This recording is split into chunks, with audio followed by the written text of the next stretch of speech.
আসসালামু আলাইকুম গাইস, দেখেন সবার পাসপোর্টের সমস্যা।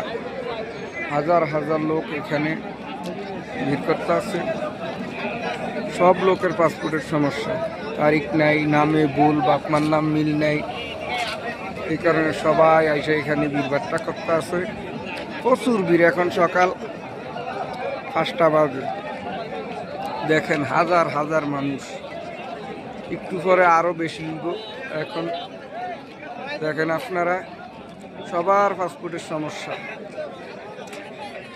দেখেন সকালবেলা আমরা তো কালকেই চলে আসছি এখানে। এই যে আমার বড় ভাই জালাল ভাই, দেখেন সব পাসপোর্টের সমস্যা।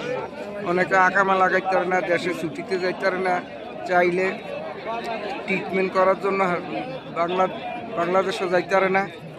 সব মানুষের সমস্যা। দেখেন কার কি সমস্যা, ডাক্তারের কাছে যাইলেও বুঝিয়া বলতে পারে না।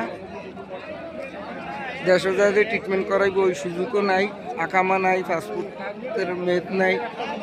দেখেন কি অবস্থা।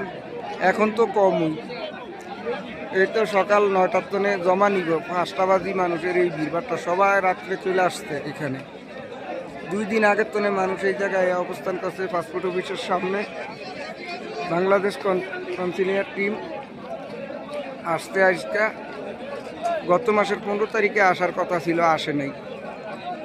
এই মাসের 5-6 তারিখ পর্যন্ত আছে। এর ভিতরে সব যার ভাগ্যবালা আড্ডা জমা হইব, যার ভাগ্য খারাপ কাগজপত্র ঝামেলা আড্ডা হইব না। দেখেন এই হলো অবস্থা।